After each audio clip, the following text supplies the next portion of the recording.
माधुर्य होए सोए पड़े हर बारी चलिया होई सी साखी गोरीता तुलसीदास।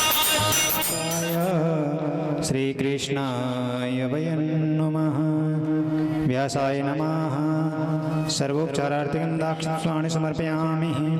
माल्यादीनि सुगन्धीनि मालत्यादीनि वै प्रभो मया हृतानि पुष्पाणि पूजार्थं प्रतिगृह्यताम्। पुष्पमालां परिधापयामि।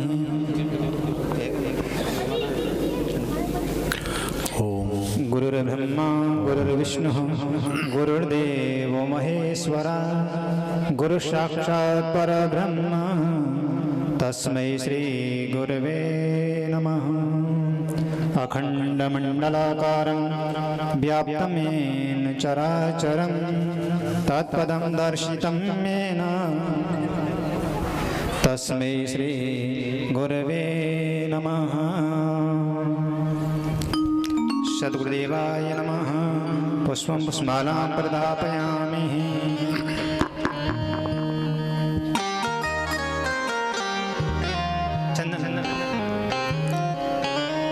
श्रीखण्डं चन्दनं दिव्यं गन्धाढ्यं सुमनोहरं विलेपनं सुरश्रेष्ठ चन्दनं प्रतिगृह्यताम्।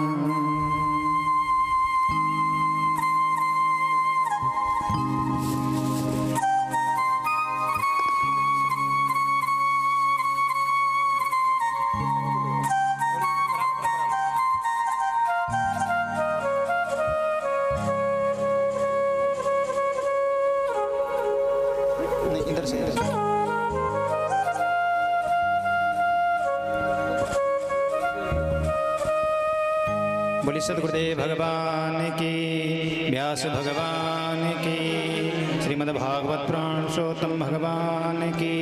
आरार्तिक्यं प्रज्वाल्य सभी भक्त बड़े भाव से आरती करेंगे।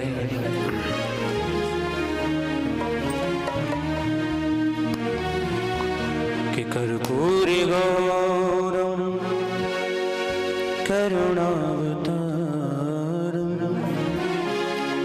संसार सारम भुजगेन्द्रहारम।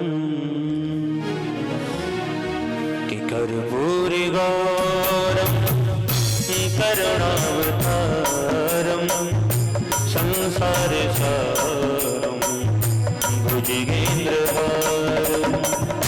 सदा वसन्तं हृदयारविन्दे सदा वसन्तं हृदयारविन्दे भवं भवानी सहितं नमामि। कर्पूरी गौरं करुणावतारं संसार सारं भुजगेन्द्रहारम्।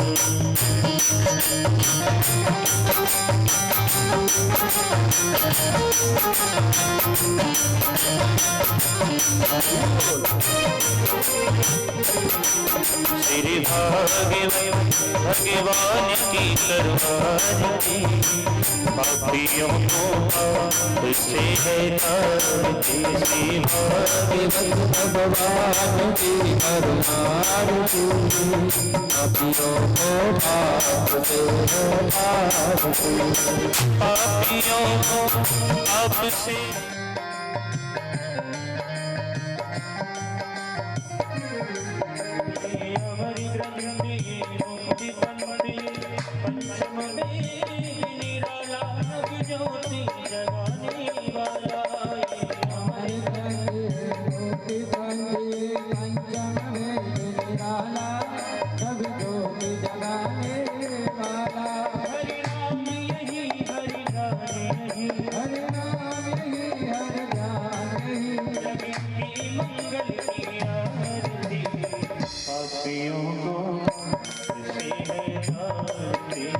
भगवान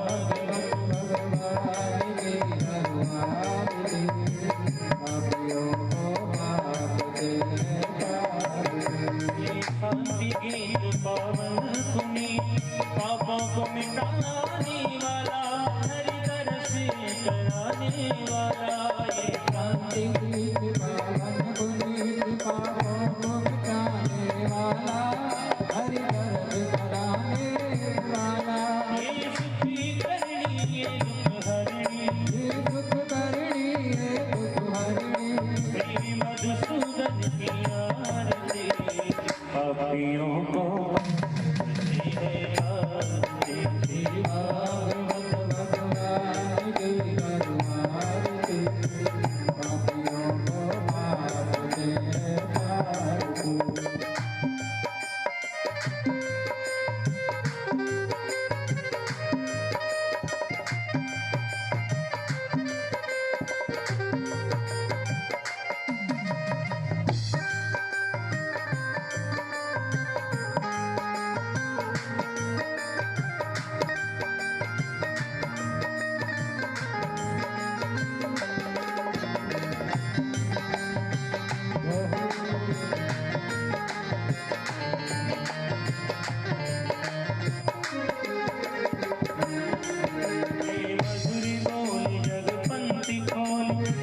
मार्गी बताने वाला, बिगड़ी को बनाने वाला, ये मधुर बोल जगवंत बोल सतमार्ग बताने वाला, बिगड़ी को बनाने वाला, ये मधुर बोल जगवंत बोल सतमार्गी बताने वाला, बिगड़ी को बनाने वाला, ये मधुर बोल जगवंत बोल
जलेन शीतलीकरणं पुष्पैः देवाभिवन्दनम् आरोग्यार्थे आत्माभिवन्दनं मन्त्रपुष्पाञ्जलि। ॐ द्यौः शान्तिरन्तरिक्षगुं शान्तिः पृथिवी शान्तिरापः शान्तिरोपदयः शान्तिः वनस्पतयः शान्तिर्विश्वे देवाः शान्ति ब्रह्म शान्तिः सर्वगुं शान्तिः शान्तिरेव शान्तिः क्षमा शान्तिरेधिः। हस्ते पुष्पाणि गृहीत्वा मन्त्रपुष्पाञ्जलि। हरिः ॐ जनेन जनमय जन्तदेवास्तानि धर्माणि प्रथमान्या सन्नातेह रामानुजाय नमः। लक्ष्मीनाथ समारम्भा नाथया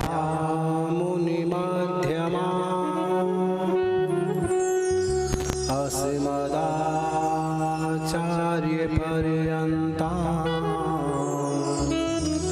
वन्दे गुरुपरम्परा। नारायणं नमस्कृत्य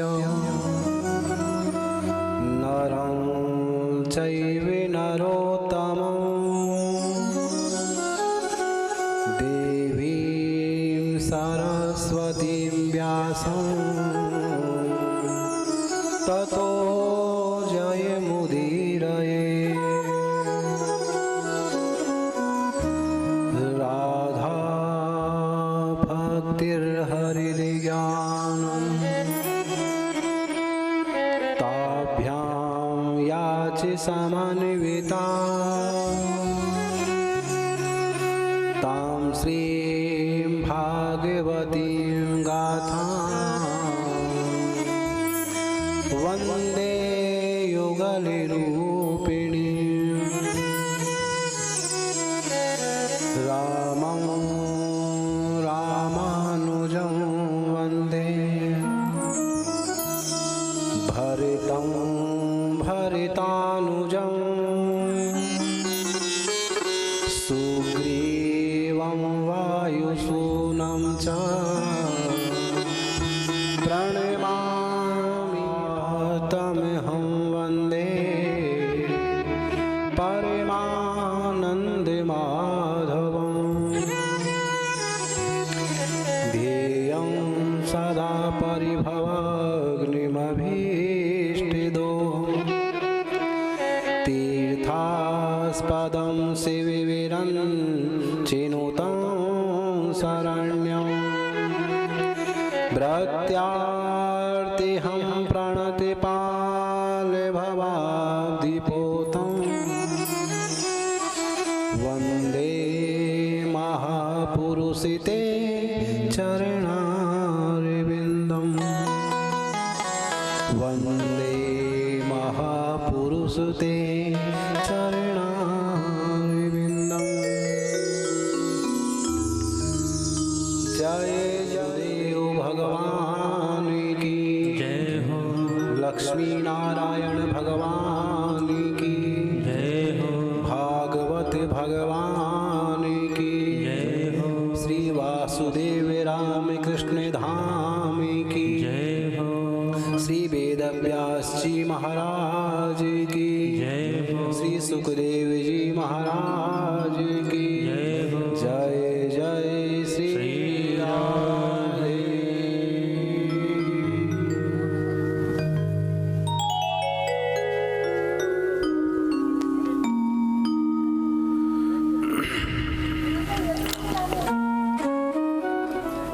रसिक भक्तों, परम भागवत भक्तजन, संतजन, विद्वज्जन, मातृशक्तियाँ एवं उपस्थित श्रीमद् भागवत कथा के पिपासु एवं जिज्ञासुओं, यह श्रीमद् भागवत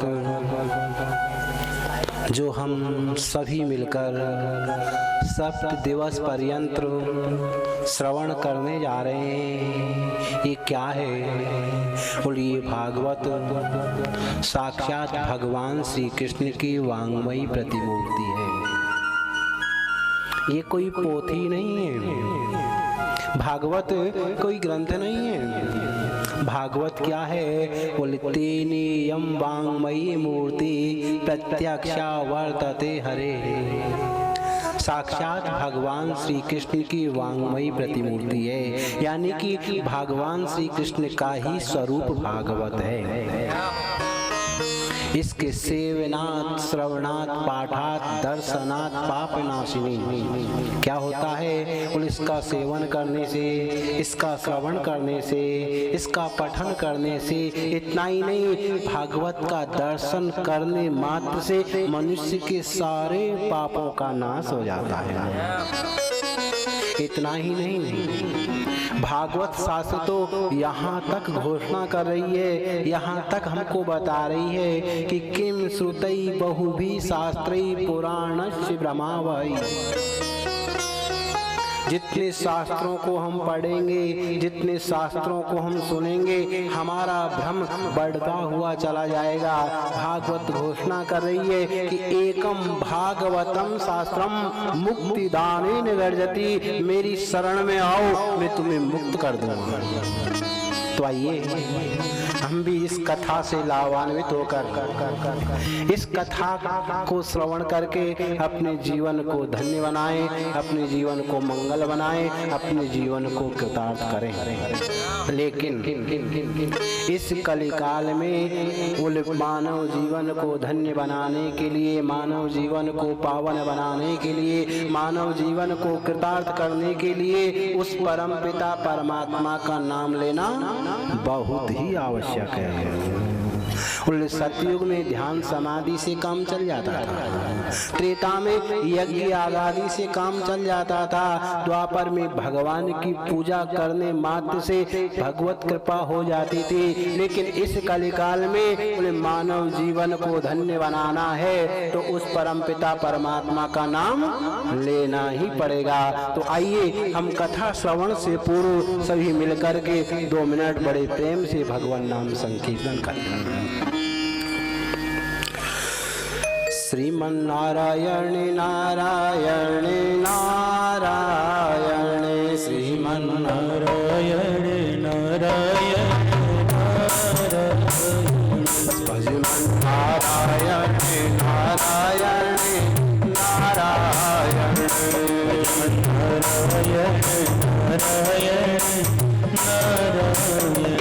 लक्ष्मी नारायण नारायण नारायण, लक्ष्मी नारायण नारायण नारायण, ओ नारायण नारायण नारायण नारायण नारायण नारायण, गुरुवर नारायण नारायण नारायण नारायण नारायण नारायण।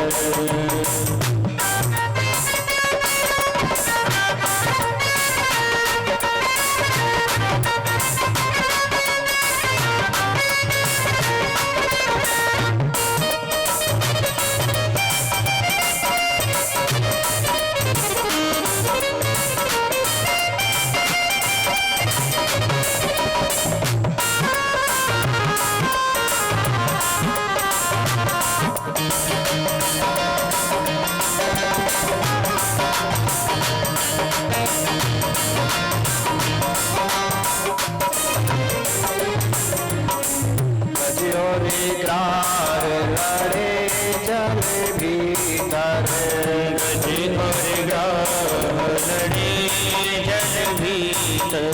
गजे और ग्रार लड़े जल भीतर,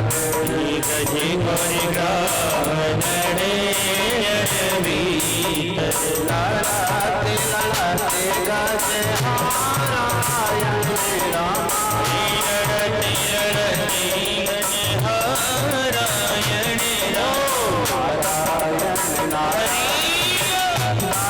नारायण नारायण नारायण नारायण नारायण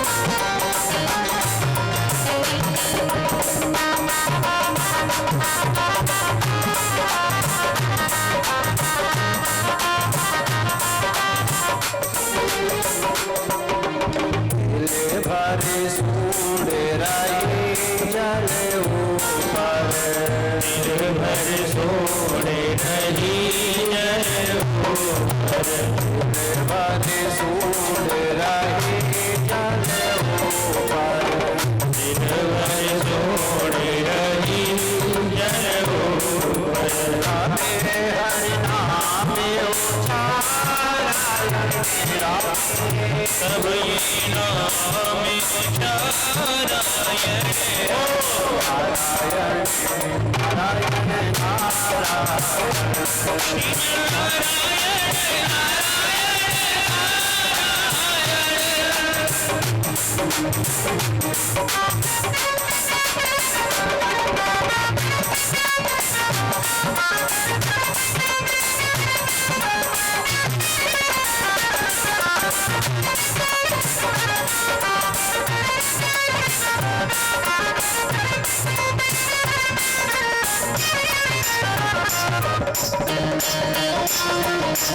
गज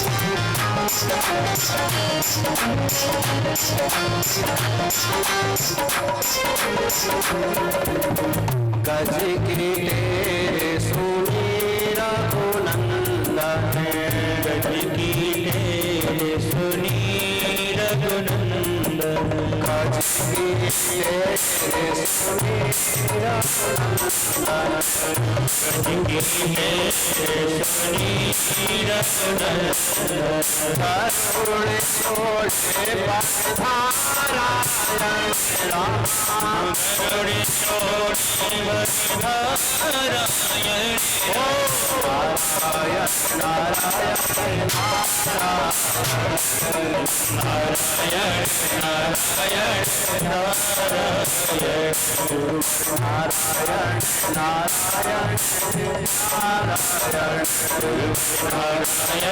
नारायण नारायण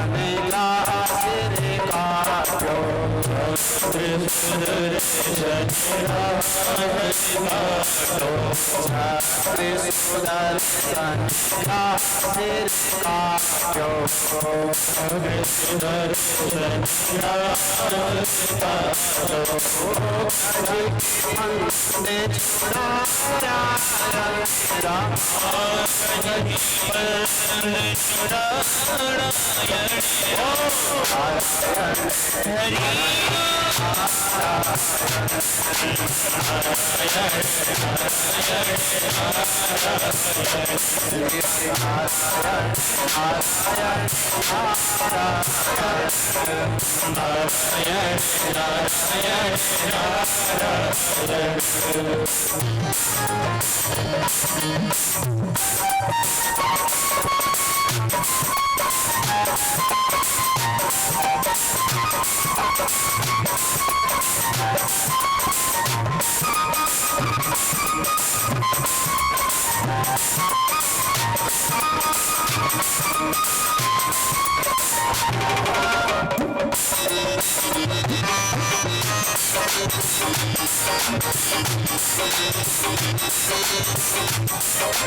जो नारायण नाम लेते हैं, जो नारायण नाम लेते हैं, नारायण भजन करते हैं, जो नारायण भजन करते हैं, मात पिता बोले नारायण राम, पिता बोले नारायण, ओ नारायण श्री राम, नारायण श्री नारायण नारायण नारायण, भज नारायण नारायण नारायण, भज नारायण नारायण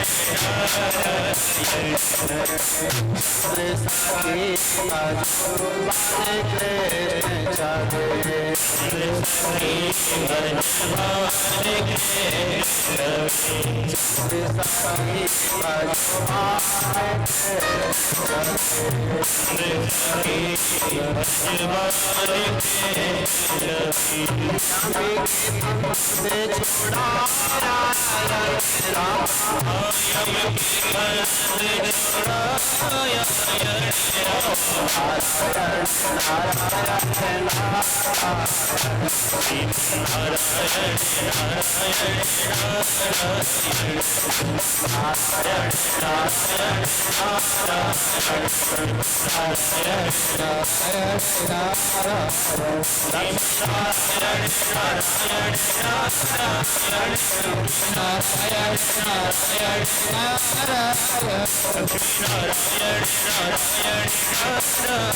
परम कृपालु परम पिता परमात्मा श्री नंद नंदन ब्रज जन वंदन भक्त उरचंदन गोपति गोपीपति गोलोकपति वृंदावन विहारी श्री बालकृष्ण लाल की वांगमयी प्रतिमूर्ति श्रीमद् भागवत महापुराण को आइए हम सब मिलकर के वंदन करते हैं।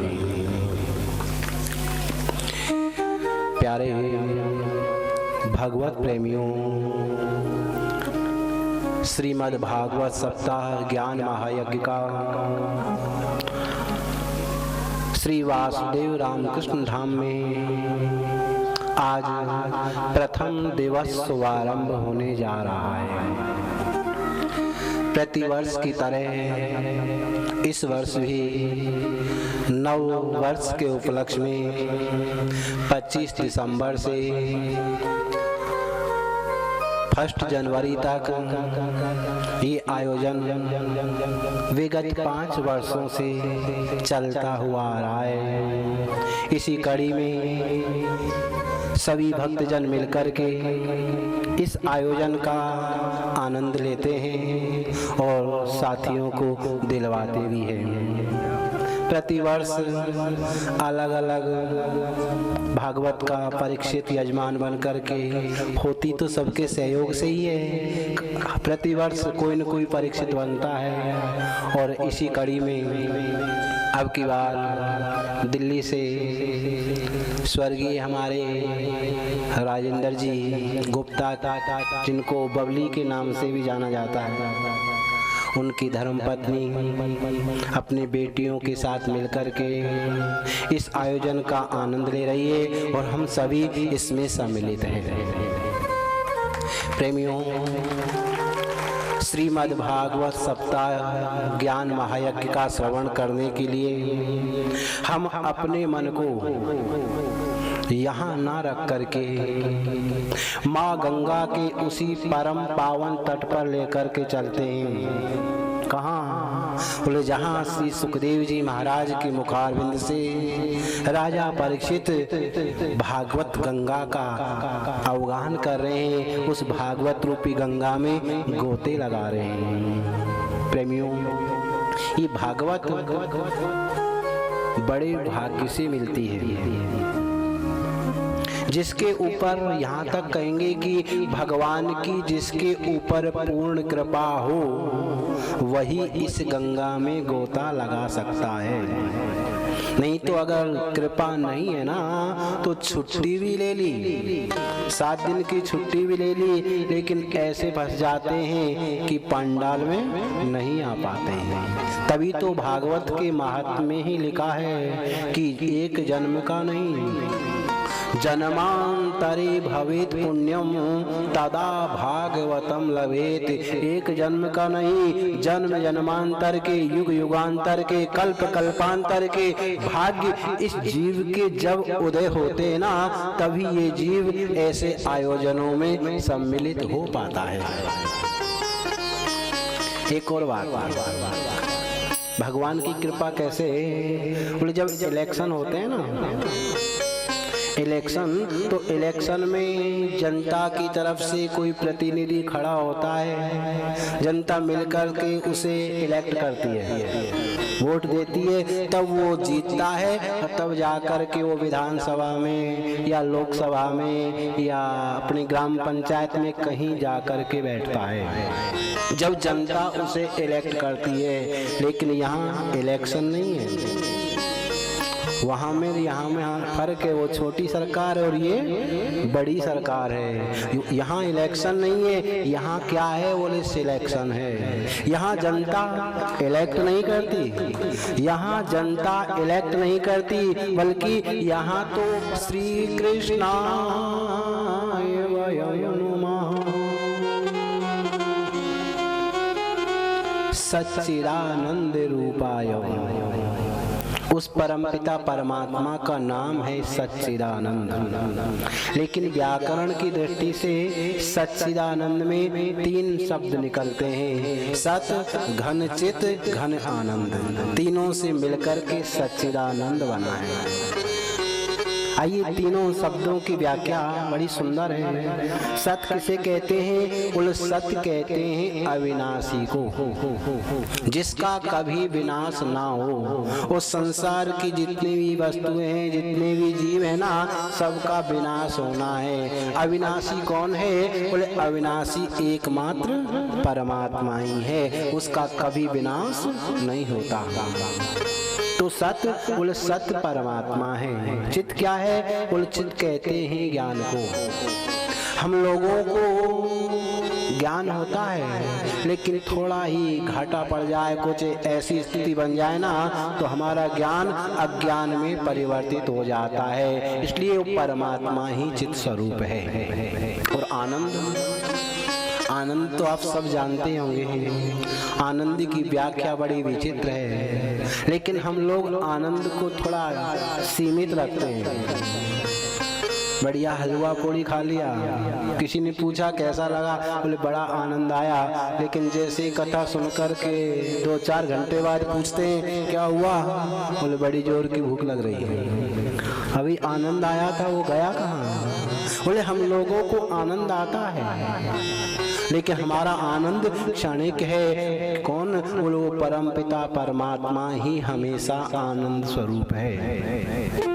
कन्हैया के जीवन को देखो, कन्हैया के जीवन में जितने कष्ट आए, मेरे गोविंद के जीवन में जितने कष्ट आए, उतना तो हम सोच भी नहीं सकते। कहाँ जन्म हुआ, कथा आएगी। रातों रात भाग करके गोकुल गए, वहाँ भी शत्रुओं ने चैन नहीं लिया। गोकुल को छोड़ करके वृंदावन गए, वहाँ भी चैन नहीं मिला। मथुरा गए, वहाँ से भी फिर भाग करके द्वारका जाना पड़ा, फिर पांडवों के पास। मतलब पूरा जीवन ऐसे ही चला गया। लेकिन जब देखो तब बांसुरी हाथ में लेकर मुस्कुराते ही रहते हैं। कितने संकट आए हम सोच भी नहीं सकते, लेकिन प्रत्येक परिस्थिति में वो मुस्कुराते ही रहते हैं। इसलिए वो परमात्मा ही आनंद स्वरूप है। तो सत्य भी श्री कृष्ण है, चित्त भी श्री कृष्ण है, और आनंद भी वही श्री कृष्ण है। और क्या विशेषता है? विश्वोत्पत्त्यादि हेतवे, वही परमात्मा इस विश्व की उत्पत्ति करते हैं, पालन करते हैं, और समय आने पर संहार भी कर देते हैं। तापत्रय विनाशाय, 3 प्रकार के ताप जो है ना, बड़े खतरनाक है। और इन तापों से संसार का एक भी व्यक्ति बचा हुआ नहीं है। कोई तन दुखी, कोई मन दुखी, कोई धन बिन रहते उदास, थोड़े थोड़े सब दुखी, सुखी प्रभु के दंड। अरे अपनी तो बात ही क्या है, आप पूरे संसार में खोज करके देख लीजिए। पूरे संसार में एक भी व्यक्ति आपको ऐसा नहीं मिलेगा जो अपनी छाती पर हाथ रख के ये आपसे कह दे कि मैं पूर्णतः सुखी हूँ। कोई नहीं कह सकता। खूब संपत्ति है, करोड़ों का टर्नओवर हो रहा है, लेकिन श्रीमान जी से पूछा जाए आप भोजन क्या करते हैं, बोले दाल के पानी से एक रूखा फुल्का, घी लगा लिया तो डॉक्टर ने मना किया है। अनंत संपत्ति है लेकिन खा नहीं सकते, तो तन दुखी, कोई शरीर भी ठीक है, पैसा भी है, लेकिन मन में बड़ी बेचैनी है। क्या बोले कभी बेटा नहीं सुनता तो कभी बेटी नहीं सुनती और कभी देवी जी नहीं मानती।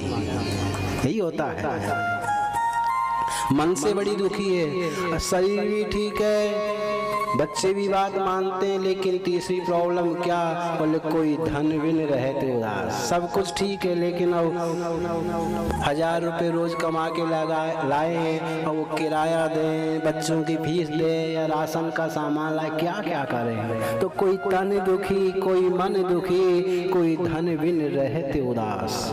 सारे संसार के प्राणी दुखी है लेकिन सुखी है कौन, जो उस परमात्मा की इच्छा से प्रत्येक स्थिति में मस्त रहता है। सुख है तो दुख है तो सुख को सुख नहीं मानता, दुख को दुख नहीं मानता, वही इस जीवन में प्रसन्न रह सकता है। 3 संतों का एक प्रसंग पहले भी सुना होगा आपने। 3 संत, एकनाथ जी महाराज, तुकाराम जी महाराज और नरसिंह मेहता। एक बार ये तीनों संत इकट्ठे होकर के विट्ठल भगवान का मंदिर है ना, कहाँ है, पंढरपुर में विट्ठल महाराज का मंदिर है। वहाँ तीनों संत विट्ठलनाथ भगवान के सामने जाकर के बैठ गए और भगवान की कृपालुता का वर्णन कर रहे हैं। तीनों संत बैठे हुए हैं और भगवान से कहते हैं, विट्ठलनाथ से निवेदन करते हैं, बोले आपने हमारे ऊपर बड़ी कृपा की। विट्ठल भक्त और भगवान की बातें भी होती है। विट्ठल जी ने पूछा, बोले क्या किया तुम्हारे लिए मैंने, वैसे ही भटकते रहते हो। तो एकनाथ जी महाराज खड़े हुए, उनकी स्थिति क्या थी, बोले उनकी श्रीमती जी थी ना, बड़ी खतरनाक थी, इतनी खतरनाक कि शायद दुनिया में लोग कहते हैं, हमसे समस्या बताते हैं कि बहुत खराब है, लेकिन उनके सामने तो कुछ भी नहीं है। यहाँ तक 1-2 प्रसंग आते हैं उनके, यहाँ तक वर्णन आता है कि एक बार एकनाथ जी महाराज जो है ना, उन संतों को साथ में लेकर के एक बार, बोलिए भक्तवत्सल भगवान की, अभी बैठा दे, बाद में लाएंगे।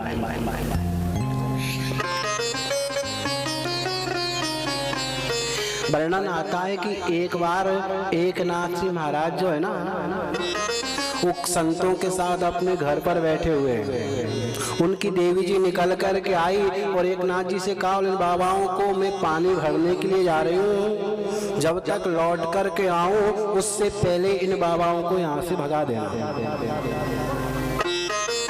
ऐसा कहकर के पानी भरने के लिए चली जाती है, लेकिन जैसे ही वो लौट करके आई तब तक वो एकनाथ जी महाराज जो है ना, वो सत्संग सुना ही रहे थे। जैसी उनकी पत्नी लौट करके आई, कहा क्यों, मैंने तुमसे कहा था इनको भगाया नहीं, सिर पर मटकी रखी हुई थी, उन सबके ऊपर ही फेंक दी।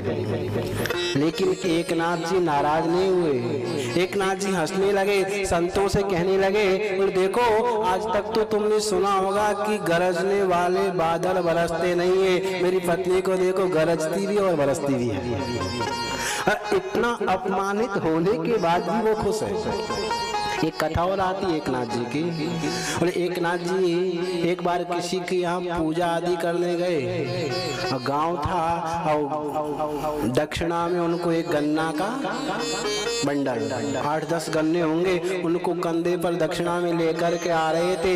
एक बालक मिला, बोले बाबा एक गन्ना दे दो ना, निकाल करके दे दिया। दूसरा मिला, दूसरा भी दे दिया, और जैसे ही वो घर के सामने आए, क्या देखते हैं, उनकी पत्नी पत्नी घर के दरवाजे से खड़ी होकर देख रही कि बांटते हुए आ रहे, अब ये आए तो बताऊं। जैसे ही दरवाजे पर आए, एकनाथ जी के पास एक ही गन्ना बचा, एक ही पीस बचा, और लाकर के अपनी देवी को दरवाजे पर खड़ी थी दे दिया। वो लीजिए, आज तो परमात्मा ने एक गन्ना दिया। वो तो क्रोधित हो रही थी, गन्ना हाथ में लिया और नामदेव जी की पीठ में मार दिया। परिणाम गन्ना 2 हो गए, एक था ना, 1 से 2 हो गए। नामदेव जी हंसने लगे, बोले तू कितनी समझदार है, नाराज नहीं हुए, तू कितनी समझदार है। अरे हम और तुम 2 प्राणी है, ये मुझे तोड़ना पड़ता तो नहीं तोड़ दिया। कहने का मतलब हो, बोले प्रत्येक परिस्थिति में एक जैसा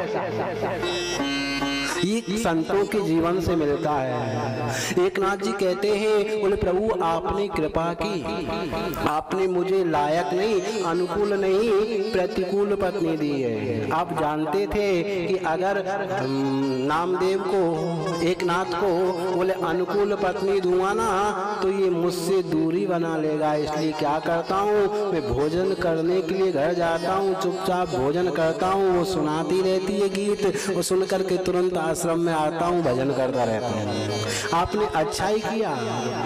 एकनाथ जी की पत्नी प्रतिकूल है, मन के अनुसार चलने वाली नहीं है, फिर भी वो खुश है। दूसरे संत तुकाराम जी महाराज वो खड़े हो जाते हैं और आकर के निवेदन करते हैं। उन तीनों संतों की परिस्थिति जो है ना वो विपरीत है। एक की पत्नी अनुकूल है, एक की प्रतिकूल है, और तीसरे संत नरसिंह मेहता बोले उनकी तो पत्नी जी नहीं है, युवावस्था में चली गई, लेकिन वो भी खुश है। वो कहते हैं प्रभु बोले आपने अच्छा ही किया। भक्त और भगवान के बीच में अगर तीसरा होता है तो गड़बड़ होती है। बोले खूब आप से बातें करता हूँ, ज्यादा भूख लगती है तो टिक्कर बनाता हूँ, भोग लगाता हूँ और प्रेम से पा लेता हूँ। तो तीनों की स्थिति अलग अलग है, लेकिन तीनों परिस्थिति में मस्त है। इसी प्रकार इस संसार में अगर सुख खोजने के लिए जाएंगे ना, कहीं नहीं मिलेगा। इस संसार को जब परमात्मा ने बनाया ना तो इस संसार का नाम लिखा है दुखालयम शाश्वतम। ये संसार दुखों का खजाना है और इस दुखों के खजाने में हम सुख खोज रहे हैं। है ही नहीं तो मिलेगा कहाँ से? इसलिए सुख है कहाँ? और उस परम पिता परमात्मा के चरणों में है। अगर जैसी स्थिति है उसी में प्रसन्न रहकर उस परम पिता परमात्मा के चरणों का हम निरंतर ध्यान कर रहे हैं, उनका स्मरण करते हुए अगर जीवन जी रहे हैं ना, तो इससे बड़ा सुख और दूसरा हो ही नहीं सकता। तो तापत्रय विनाशाय, लौटकर प्रसंग पर आए हैं। उन तीनों प्रकार के जो ताप है उन तापों को दूर कौन कर सकता है? बोलो परमपिता परमात्मा ही कर सकता है। तो श्री कृष्णाय वयम नुमा, ऐसे भगवान श्री कृष्ण को हम प्रणाम करते हैं। बोलिए बाल कृष्ण भगवान की जय हो। भगवान श्री कृष्ण को प्रणाम करने के बाद अब श्री सुखदेव जी महाराज की वंदना करते हैं। वो कैसे हैं? बोले यम प्रव्रजन्ति मनुपेति मपेति कृत्यम द्वैपायनो विरह कातर आजुहाव पुत्रेति तन्मयतया तरवोभिनेदु तम सर्वभूत हृदयम मुनिमानतोस्मि। यम प्रव्रजन्त मनुपेति मपेति कृत्यम। और जिन श्री सुखदेव जी महाराज का जन्म हुआ, यज्ञोपवीत आदि संस्कार भी नहीं हुए और संन्यास लेकर के जंगल में जा रहे हैं। कितने महान हैं। जैसे सुखदेव जी को जंगल में जाते हुए इनके पिता वेदव्यास जी ने देखा तो उनसे नहीं रहा गया। वो विरह से आतुर होकर के पुत्र सुखदेव, बेटा सुखदेव, बेटा सुखदेव, इस प्रकार कहते उनके पीछे जा रहे हैं। लेकिन सुखदेव जी तो उस परमात्मा के ध्यान में इतने तन्मय थे, इतने लीन थे कि उन्हें कुछ पता ही नहीं। जब सुखदेव जी ने उत्तर नहीं दिया तो तरवो भिनेदु, वृक्षों ने सुखदेव जी की तरफ से उत्तर दिया। ऐसे व्यास नंदन श्री सुखदेव जी को हम प्रणाम करते हैं। बोलिए सुखदेव जी महाराज की जय हो। प्रेमियों, जैसे हमारा ब्रजमंडल क्षेत्र वृंदावन धाम बड़ा पवित्र धाम है। भगवान शिव के त्रिशूल पर आसीन काशी नगरी जैसे महान है, उत्तम है। इसी प्रकार पुराणों को श्रवण और पढ़न के लिए जो सर्वोत्तम स्थान है वो है नैमिषारण्य क्षेत्र। तो एक बार नैमिषारण्य क्षेत्र में शौनक आदि 88,000 ऋषि बैठे हुए थे। उन ऋषियों की उम्र बताएं, उन ऋषियों की उम्र इतनी लंबी थी कि किसी की आयु में तो कई इंद्र बदल चुके, किसी की आयु में कई युग बदल चुके, किसी की आयु में कितनी कलयुग, सतयुग, त्रेता, द्वापर, कलयुग जो चतुर्युगी है ना, ये कई बार बीत चुकी थी। इतनी लंबी आयु वाले वो ऋषि, उन ऋषियों के बीच में श्री सूत जी महाराज का आगमन होता है। आपको बता दें कि सूत जी की उम्र कितनी है। और श्री सूत जी महाराज उस समय केवल 20 वर्ष के थे। जैसे ही 20 वर्ष के नवयुवक सूत जी का उन ऋषियों के बीच में पदार्पण हुआ, सभी ऋषियों ने खड़े होकर के सूत जी का अभिवादन किया, उनका स्वागत किया। अब प्रश्न होता है कि इतनी लंबी जिन संतों की आयु है, उन्होंने 20 वर्ष के सुखदेव जी का अभिवादन क्यों किया? और यही तो भगवत कथा के रसास्वादन करने का आनंद है। शौनक जी महाराज और जो ऋषि है ना, वो सब शास्त्रों का उनको ज्ञान है, सब कुछ पढ़े लिखे हैं, लेकिन जब श्रोता बन करके बैठते हैं ना तो बिल्कुल अज्ञानी हो जाते हैं। यही तो श्रोता और वक्ता का आनंद है। जब तक श्रोता अपने आप को बहुत बड़ा ज्ञानी मानेगा, तब तक उसकी समझ में कुछ भी नहीं होगा आएगा। बोले श्रोता बनने के लिए तो बिल्कुल अज्ञानी बनना है, वो सामने वाले की एक एक वाक्य पर ध्यान देना है। सूत जी महाराज को सम्मानित करते हुए एक बड़े सुंदर पर आसन पर सभी ऋषियों ने बैठा दिया और बड़ा सुंदर उनसे प्रश्न कर दिया। क्या किया? बोले अज्ञान अध्वांत विध्वंस कोटि सूर्य समप्रभ। हे सूत जी महाराज, हमारे हृदय में अज्ञान रूपी अंधकार बैठा हुआ है। ऋषि निवेदन करते हैं महाराज, जो बाहर का अंधकार है, जो संसार का अंधकार है, उसको तो सूर्य भगवान उदय होकर के नष्ट कर देते हैं। सूर्य के उदय होते ही अंधेरा खत्म हो जाता है, लेकिन हृदय का जो अज्ञान रूपी अंधकार है, उस अज्ञान रूपी अंधकार को सूर्य भगवान खत्म नहीं कर सकते, उसे नष्ट नहीं कर सकते। बोले अज्ञान रूपी अंधकार को तो बोले आप जैसे संत ही ज्ञान रूपी प्रकाश के द्वारा नष्ट कर सकते हैं। इसलिए हे सूत जी महाराज, आप ऐसी कोई भगवत कथा हमें श्रवण कराइए, जिसका श्रवण करने से हमारे हृदय का जो अज्ञान रूपी अंधकार है, वो अज्ञान रूपी अंधकार भी खत्म हो जाए। और इतना ही नहीं, बोले भगवान की गोद में हम हमेशा हमेशा के लिए जा बैठे, यानी कि भगवान की पूर्ण कृपा हमारे ऊपर हो जाए। ऐसी कोई पावन सी, ऐसी कोई सुंदर सी आप कथा हमें श्रवण कराइए।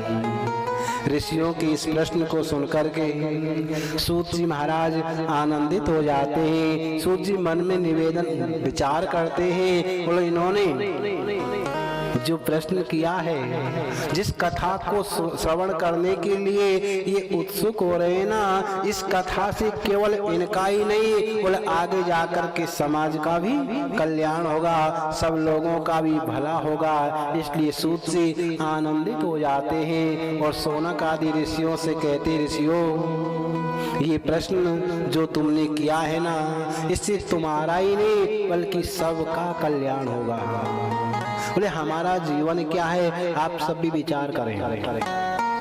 हमारा जीवन कितने समय के लिए सुरक्षित है, कोई बता सकता है? कोई नहीं बता सकता। बोले हमारा जीवन कैसे है? बोले काल ब्याल मुखा ग्रास त्रास निर्णास है तवे। बोले हम सभी काल रूपी अजगर के मुंह के अंदर बैठे हुए हैं। बोले किसी सर्प ने मुंह खोल रखा है, हम उसके अंदर बैठे हुए हैं। हम सुरक्षित कब तक है? जब तक वो मुंह बंद नहीं कर लेता।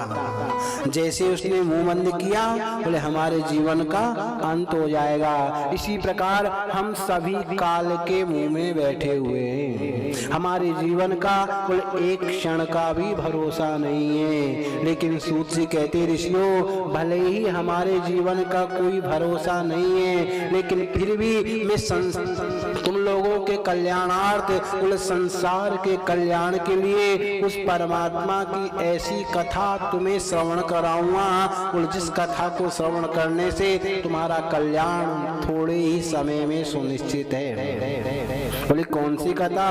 बोले ऐसी पावन कथा सुनाऊंगा जिसका वर्णन श्री सुखदेव जी महाराज ने राजा परीक्षित को किया था। सूत जी कहते हैं ऋषियों, वैसे इस भागवत कथा का श्रवण करने का अधिकार तो देवताओं को भी नहीं है। कितने भाग्यशाली है हम इस मृत्यु लोक में कि यहाँ बैठकर के इस कथा का आनंद ले रहे हैं। अगर स्वर्ग में देवता इस कथा का आनंद लेना चाहे ना तो वंचित है, वो नहीं ले सकते। बोले ऐसा कब हुआ? बोले सूत जी कहते ऋषियों, एक समय की बात है। किसी सुखदेव जी महाराज राजा परीक्षित को कथामृत का, ये भागवत का पान कराने जा रहे थे। देवताओं को पता चला, देवताओं के नायक बोले इंद्र ने कुछ साथियों देवताओं को साथ में लिया और अमृत का कलश हाथ में लेकर वहां पर पहुंच जाते हैं जहां सुखदेव जी राजा परीक्षित को कथामृत पान करा रहे थे, भागवत श्रवण कराने जा रहे थे। देवताओं ने जाकर के सुखदेव जी को प्रणाम किया। सुखदेव जी ने पूछा, कहो देवराज कैसे आना हुआ? महाराज एक निवेदन है। कौन सा? बोले आप जो राजा परीक्षित को भागवत कथा में सुनाने जा रहे हैं, इसका कारण? सुखदेव जी ने कहा, बोले राजा परीक्षित को 7 दिन में मृत्यु का श्राप लगा है, इसलिए हम इसे कथा सुना करके बोले मुक्त करना चाहते हैं। हाथ जोड़ करके देवराज इंद्र ने निवेदन किया, महाराज थोड़ी अदला बदली नहीं हो सकती क्या? बोले कैसी अदला बदली? जो मेरे हाथ में है ये अमृत का कलश है और आप जो सुना रहे हैं ये भागवत है, इसलिए आप एक काम करो, बोले ये अमृत का कलश तो राजा परीक्षित को पिला दे, जिससे ये अमर हो जाएंगे, और जो भागवत कथामृत है ना वो आप हम देवताओं को पिला दे, जिससे हमारा जीवन भी धन्य हो जाएगा। इस बात को सुनते ही राजा परीक्षित के सामने श्री सुखदेव जी महाराज विचार करने लगे। बोले देवता इतने परोपकारी कब से हो गए? देवताओं को यहाँ श्री सुखदेव जी महाराज ने बड़ा स्वार्थी कहा है। बोले देवता इतने परोपकारी कब से हो गए? और इस अमृत को पाने के लिए इन्होंने युद्ध किया, बोले तब जाकर के इनको अमृत प्राप्त हुआ, लेकिन ना परीक्षित ने बुलाया और ना हमने बुलाया। यहाँ बिना बुलाए अमृत लेकर के आए हैं और इस कथामृत को लेना चाहते हैं। राजा परीक्षित के सामने श्री सुखदेव जी महाराज विराजमान है और सुखदेव जी ने निर्णय कर लिया, ये निर्णय ले लिया, बोले इस कथामृत का पान देवताओं को नहीं कराऊंगा। क्यों? बोले देवता सौदागर बन करके आए हैं, भागवत का सौदा करना चाह रहे हैं। अगर ये जिज्ञासु बन करके आते तो सबके साथ बैठ जाते, लेकिन ये सौदागर बन करके आए हैं, इसलिए भागवत का पान इन देवताओं को बिल्कुल नहीं कराऊंगा।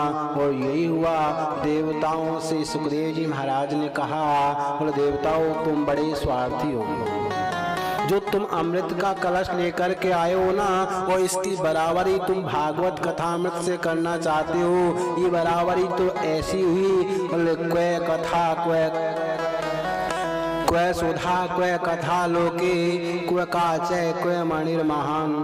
बोले कहाँ तो एक 5 पैसे का कांच का टुकड़ा और कहाँ एक अनमोल मणि, यानी कि तुम जैसे कांच का टुकड़ा बोले तुम्हारा स्वर्ग का अमृत है और भागवत कथा अमृत बोले ये तो अनमोल मणि है। इस प्रकार विचार करके श्री सुखदेव जी महाराज ने देवताओं को वहां से वापस कर दिया।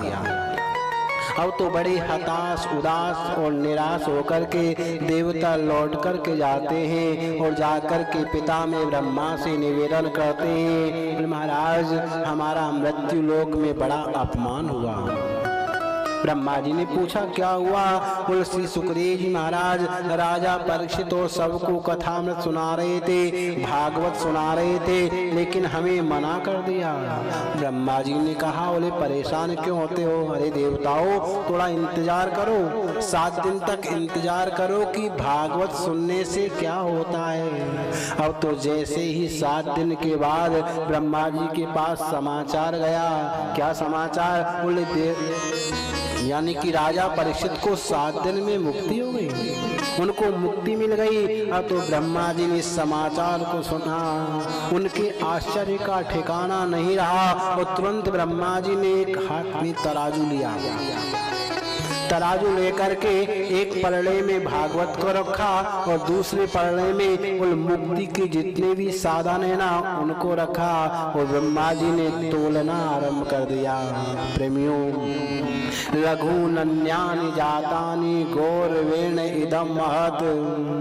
बोले जैसे ब्रह्मा जी ने तोलना आरंभ किया बोले भागवत जिस पलड़े में थी ना वो पलड़ा जमीन पर टिक गया और मुक्ति के साधनों का पलड़ा एकदम ऊपर उठ गया। यानी कि दुनिया के सभी मुक्ति के साधन भागवत की बराबरी नहीं कर पाए। ब्रह्मा जी ने तुरंत देवताओं से कहा अरे देवताओं ये भागवत कोई पोथी नहीं है, भागवत कोई ग्रंथ नहीं है। भागवत को पोथी कहना, भागवत को ग्रंथ कहना भी भागवत का अपमान है। भागवत क्या है? बोले भागवत तो साक्षात भगवान श्री कृष्ण का ही स्वरूप है, उनका वांग्मय विग्रह है।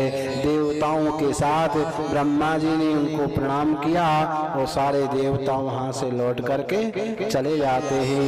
बोलिए भक्तवत्सल भगवान की। सूत जी कहते ऋषियों नारद जी ने हम संसारियों के ऊपर बड़ी कृपा की और जन जन में इस भागवत का प्रचार किया। शौनक आदि ऋषियों ने पूछा महाराज हमने तो सुना है कि नारद जी थोड़ी देर से ज्यादा कहीं बैठ ही नहीं सकते, पर उन्होंने भागवत कैसे श्रवण की और कैसे हम सबको इसका लाभ दिलवाया। सूत जी कहते ऋषियों एक समय ऐसा हुआ कि एक दिन नारद जी बड़ी तीव्र गति से दौड़ते हुए जा रहे थे, बड़े परेशान हो रहे थे। तीव्र गति से दौड़ते दौड़ते दौड़ते ये संसार में घूमते भटकते बद्रिका आश्रम में पहुंच जाते हैं और जैसे ही बद्रिका आश्रम में नारद जी पहुंचे वहां पर सनक सनंदन सनातन और सनत कुमार चारों भाइयों से इनका मिलना हो जाता है। जैसे ही चारों भाइयों ने नारद जी को देखा क्या देखते हैं नारद जैसे संत आज बड़े उदास हो रहे हैं, बड़े दुखी हो रहे हैं, उनके मुख पर पसीना आ रहा है। अब तो जैसे ही नारद जी सनत कुमार जी के पास में पहुंचे सनत कुमार जी ने पूछा नारद कथम ब्रह्मंदीनि मुखं कुतश्चिंता तुरो भवान् त्वरितं गम्यते कुत्र कुतश्चागमनं तव। नारद जी सनत कुमार जी कहते हैं नारद जी क्या बात है? अरे हमने तो ऐसा सुना है कि अगर कोई रोता भी हो और रोता हुआ व्यक्ति नारद जी को देख ले तो हंसना आरंभ कर देता है।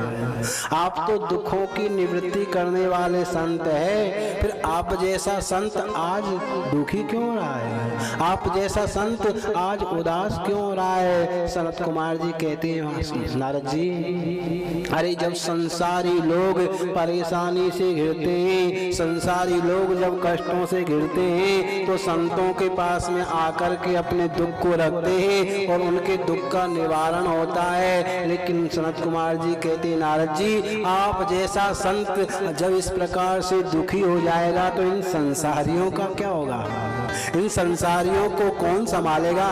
नारद जी क्या बात है, आप इतने दुखी क्यों हैं, इस प्रकार आपके मुख पर पसीना क्यों आ रहा है, आप दुखी क्यों रहे, आप परेशान क्यों लग रहे हैं। नारद जी ने चारों भाइयों को प्रणाम किया, क्योंकि बड़े भाई है ना, चारों को प्रणाम किया और कहा महाराज मैं अपने दुख का यानी कि पूरी कहानी आपको सुनाता हूँ। क्या कहानी है, बोले अहम तो पृथ्वी आतो ज्ञात्वा सर्वोत्तमामिति पुष्करम च प्रयागम च को काशी गोदावरी यथा।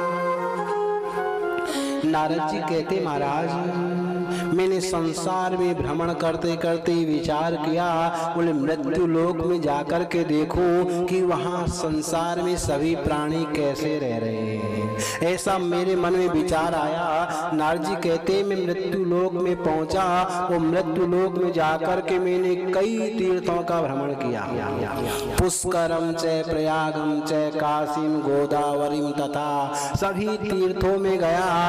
लेकिन नारद जी कहते महाराज मुझे कहीं भी शांति नहीं मिली, कहीं भी वास्तविकता का दर्शन मुझे नहीं हुआ।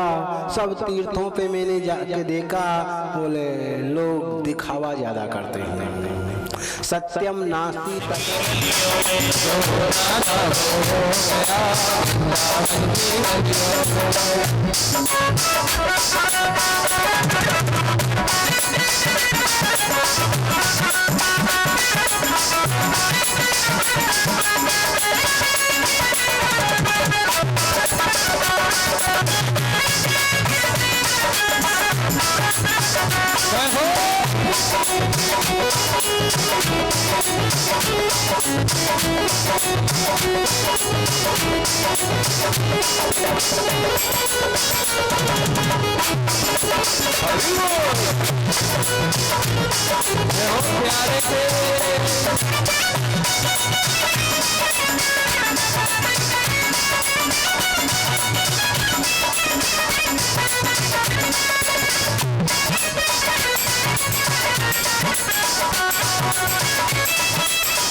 वृंदावन की गलियों में, वृंदावन की गलियों में, वृंदावन की गलियों में, वृंदावन की गलियों में, वृंदावन की गलियों में, वृंदावन की गलियों में,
भोली बांकी हरिलाल की जय जय श्री राधे।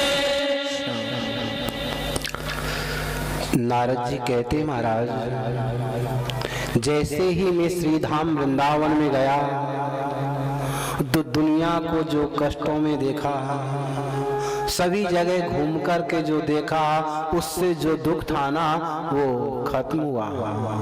वृंदावन में जाते ही मुझे दिव्य आनंद की प्राप्ति हुई, लेकिन जैसे ही वृंदावन में घूमते घूमते मैं माँ यमुना के किनारे पर गया, वहां मुझे बड़ा ही विचित्र एक दृश्य दिखाई दिया।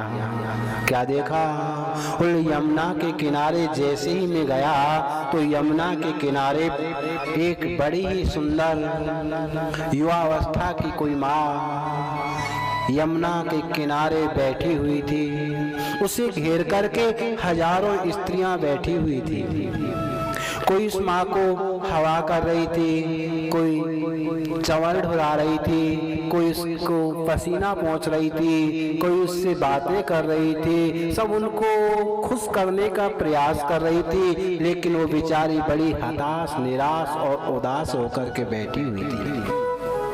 मैंने उस माँ को दूर से देखा, मन में विचार किया ये कोई परेशान है और मुझे इसकी परेशानी को दूर करना चाहिए। मेरा मन हुआ कि मैं उनसे जाकर के पूछूं कि माँ आप दुखी क्यों हैं, आपके दुख का कारण क्या है। मेरा मन हुआ, लेकिन दूसरे क्षण में रुक गया।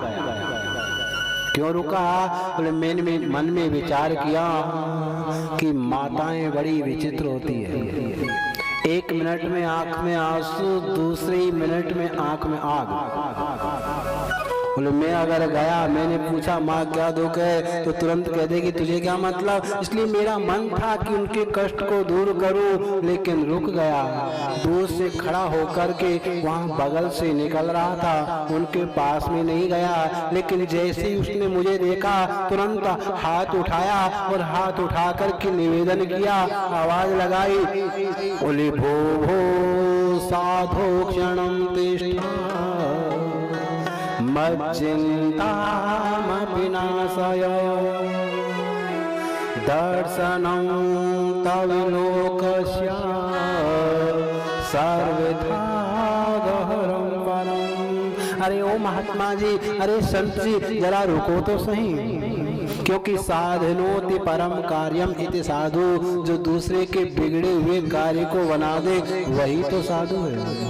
जैसे उस माँ ने मुझे पुकारा, मैं रुका और उनके पास में गया और जाकर के निवेदन किया, माँ आप कौन हैं, आप उदास क्यों हैं, आप निराश क्यों हैं, आपके ऊपर क्या कष्ट है, अपने दुख का कारण मुझे बताओ, मैं शायद दूर करने का प्रयास करूँगा। जैसे उसने मुझसे पूछा, नारद जी कहते हैं, नारद जी ने उनसे दुख का कारण पूछा, तुरंत वो हाथ जोड़कर कहती, महाराज मैं आपको जानती हूँ लेकिन आप मुझे नहीं जानते। बोले माँ आप कौन हो? वो औरत जवाब देती है, वो माँ जवाब देती है, बोले अहम भक्ति रीति ख्याता। बोले नारद जी मैं आपको जानती हूँ, मैं कोई और नहीं। बोले आपने भक्ति का नाम सुना? बोले हाँ। बोले वो मैं ही हूँ। आप भक्ति माँ? बोले ये आपके पास में दो बूढ़े बाबा। बोले यही तो मेरे दुख का कारण है। ये कौन है? बोले इमऊ में तनयऊ मतऊ, ये दोनों मेरे बालक हैं। और ये हजारों स्त्रियां जो मेरी सेवा कर रही है ना, ये कोई साधारण नहीं है। और ये सब गंगा आदि नदियां हैं, मेरी सेवा कर रही हैं, लेकिन मैं इनकी सेवा से प्रसन्न नहीं हूँ, खुश नहीं हूँ। कारण बोले माता जी युवावस्था की और बेटा बुढ़े हो जाए, ऐसा ना तो संसार में हुआ है और ना ही देखा है। आपने देखा होगा, बोले माता जी 80 वर्ष की और बेटा 30 वर्ष के, ये तो देखे भी है सुने भी है, लेकिन यहाँ उल्टा हो रहा है। बोले माँ बोले 20 वर्ष की लग रही है और बेटा बोले 80 वर्ष के बुढ़े दिखाई दे रहे हैं। नारद जी ने पूछा, बोले इसका कारण क्या है? तो भक्ति महारानी ने कहा, बोले मैं दक्षिण भारत में प्रकट हुई, उससे आगे बढ़ी, कहीं बड़ी हुई, किसी किसी प्रांत में पहुंची, वहां पर मैं बुढ़ापे को भी प्राप्त किया मैंने। लेकिन सबको देखते हुए जैसे ही मैं श्रीधाम वृंदावन में आई, तो वृंदावन में आकर के मैं बुढ़ी तो जवान हो गई, युवावस्था की हो गई, लेकिन जो मेरे बालक है ना, ये बूढ़े हो गए। इसका कारण क्या है? नारद जी ने अपनी आंखों को बंद किया और ध्यान आया, क्या? बोले वृंदावन क्या है? बोले वृंदावन तो भक्ति का प्रदेश है। वृंदावन में तो बोले भक्ति कूट कूट करके भरी है। नारद जी प्रणाम करते हैं, बोले माँ आपका तो एक क्षेत्र है, आप तो यहाँ जवान हो ही जाएंगी, लेकिन आपके पुत्र ज्ञान और वैराग्य जो है ना, वो वृंदावन में जवान नहीं हो सकते। बोले इनका यहाँ कोई ग्राहक ही नहीं है। डिमांड जहाँ पर किसी ग्राहक की डिमांड होगी वहीं तो सामान बिकेगा। बोले वृंदावन में ज्ञान और वैराग्य पर कोई चलना ही नहीं चाहता। बोले यहाँ तो गोविंद की भक्ति कूट कूट करके भरी है, इसलिए आप वृंदावन में युवावस्था को प्राप्त हो गई, लेकिन आपके पुत्रों को बुढ़ापा आ गया। लेकिन माँ आप चिंता मत कीजिए, मैं इनको युवावस्था प्राप्त कराऊंगा, मैं इनके बुढ़ापे को दूर करूंगा। भक्ति महारानी ने निवेदन किया, बोले इन सब का कारण जब कलयुग है तो राजा परीक्षित ने कलयुग को छोड़ा क्यों? मैंने सुना है कि राजा परीक्षित कलयुग के आते ही उन्हें मारने दौड़े थे, लेकिन छोड़ क्यों दिया? नारद जी कहते, माँ आप बिल्कुल सत्य कहती हो। जैसे कलयुग आया, द्वापर के बाद कलयुग आया, राजा परीक्षित उस समय सम्राट थे, तुरंत धनुष बाण लेकर के कलयुग को सजा देना चाहा, लेकिन कलयुग बड़ा चालाक है, उन्होंने अपने मुकुट को उतारा, राजा परीक्षित के चरणों में रख दिया। राजा परीक्षित ने कलयुग को क्षमा कर दिया और एक गुण भी देखा। कौन सा गुण? बोले इस कलयुग में केवल भगवान नाम के सहारे ये जीव भवसागर को पार कर लेगा। बोले इस गुण से रीझ करके राजा परीक्षित ने कलयुग को मारा नहीं। इस कलयुग का असर सभी पर हुआ, संतों पर भी, गृहस्थों पर भी, विरक्तों पर भी, लेकिन केवल नाम के सहारे भव सागर को पार कर लेगा। बोले इसी उद्देश्य से राजा परीक्षित ने मारा नहीं। लेकिन नारद जी कहते, माँ आप चिंता मत कीजिए, द्रौपदी के प्राण रक्षक प्रभु कहीं गए नहीं है, मैं उनका दास हूँ। नारद जी ताल ठोक करके कहते हैं, नारद जी छाती पर हाथ रख करके कहते, माँ आप चिंता मत करो, मैं उसी परमपिता परमात्मा श्रीमन नारायण का दास हूँ। अगर आपके बच्चों का, आपके पुत्रों का बुढ़ापा मैंने दूर नहीं किया तो बड़े अभिमान में नारद जी कहते, माँ मैं भगवान का दास ही नहीं कहलाऊंगा। इतनी भीषण प्रतिज्ञा नारद जी ने भक्ति महारानी के सामने कर ली। ज्ञान और वैराग्य दोनों को जगाने का प्रयास कर रहे हैं। जो वृद्ध होकर के मूर्छित होकर के भक्ति महारानी के पास में यमुना के किनारे पड़े हुए थे, अब तो नारद जी क्या कर रहे हैं, बोले उनके कान में जाकर के कभी गायत्री मंत्र सुना रहे हैं, कभी वेद के मंत्र सुना रहे हैं, कभी पुराणों सुना रहे हैं। उनको सुनने से ज्ञान और वैराग्य उठने का प्रयास करते हैं, लेकिन पुनः गिर जाते हैं। बहुत समय तक नारद जी ने प्रयास किया, लेकिन नारद जी को जब सफलता नहीं मिली, नारद जी थोड़े दुखी हो गए। विचार करने लगे, बोल मेरे भंडार में जितना चटनी और चूरण था, मतलब मेरे पास में जो ज्ञान का भंडार था, बोले मैंने इनको सब कुछ दे दिया, लेकिन फिर भी इनको बुढ़ापे से मुक्ति नहीं मिली, फिर भी ये खड़े नहीं हुए। नारद जी थोड़े दुखी हो जाते हैं, वहीं पर बैठ जाते हैं। उसी समय आकाशवाणी होती है, अरे नारद, अगर तुम इनका कष्ट दूर करना चाहते हो, इनके बुढ़ापे को दूर करना चाहते हो, तो कोई सत्कर्म करो। नारद जी और चिंता में पड़ गए। बोले गीता पाठ सत्कर्म नहीं है, क्या गायत्री मंत्र सत्कर्म नहीं है, क्या वेद मंत्र सुनाना सत्कर्म नहीं है, फिर ये आकाशवाणी किस सत्कर्म के बारे में कह रही है। नारद जी ने निवेदन किया, बोले वो सत्कर्म क्या है, बोले इस बात को तुम्हें कोई संत बताएगा। नारद जी ने वो आकाशवाणी ने स्पष्ट नहीं किया। आकाशवाणी शांत हो गई। नारद जी विचार करने लगे, बोले आकाशवाणी ने भी बात को गोल मोल कर दिया। अरे वो सत्कर्म क्या है, कौन संत बताएगा, थोड़ा नाम बता देते तो बड़ा अच्छा रहता, थोड़ा रास्ता सरल हो जाता, लेकिन फिर भी कोई बात नहीं, चलो ढूंढते हैं, कोई न कोई तो संत मिलेगा और इस सत्कर्म को बताएगा। नारद जी कहते हैं, उनमें घूमते घूमते घूमते संसार में भ्रमण करते हुए इस बद्रिका आश्रम में आया और सनत कुमार जी से निवेदन किया। बोले आपने पूछा ना कि मैं दुखी क्यों हूँ, बोले मेरे दुख के एक दो कारण नहीं है, बोले तीन कारण है। पहला कारण तो यह है कि संसारियों के दुखों को कैसे दूर करूं। दूसरा कारण बोले ज्ञान और वैराग्य का बुढ़ापा दूर कैसे हो। तीसरा कारण बोले आकाशवाणी ने जिस सत्कर्म के बारे में कहा है वो सत्कर्म क्या है। लौटकर अपने प्रसंग पर आए। नारद जी कहते हैं, महाराज इन तीनों कारणों से मैं दुखी हूँ, इसलिए आप मुझे बताइए कि अब मैं कौन सा सत्कर्म करूं। सनत कुमार जी हंसते हैं और कहते हैं, नारद जी जिस सत्कर्म के बारे में आकाशवाणी ने कहा है ना, वो सत्कर्म कोई और नहीं है। क्या है, बोले सत्कर्म सूचको नूनम ज्ञान यज्ञ स्मृतो बुधई। वो सत्कर्म कोई और नहीं, वो सत्कर्म भागवत की कथा ही है। तुम भागवत की कथा करो या भागवत की कथा कराओ, बोले उनको बड़ा आनंद मिलेगा। ज्ञान वैराग्य का जो बुढ़ापा है वो भी दूर हो जाएगा और संसारियों का जो दुख है ना वो भी दूर हो जाएगा। जैसे ही सनत कुमार जी ने कहा, नारद जी हंसने लगे, कहने लगे महाराज आप तो मजाक सी कर रहे हो, आप तो कहीं मजाक तो नहीं कर रहे हैं। बोले हुआ क्या, बोले आप भागवत के लिए कह रहे हो। बोले हाँ कह रहा हूँ ना।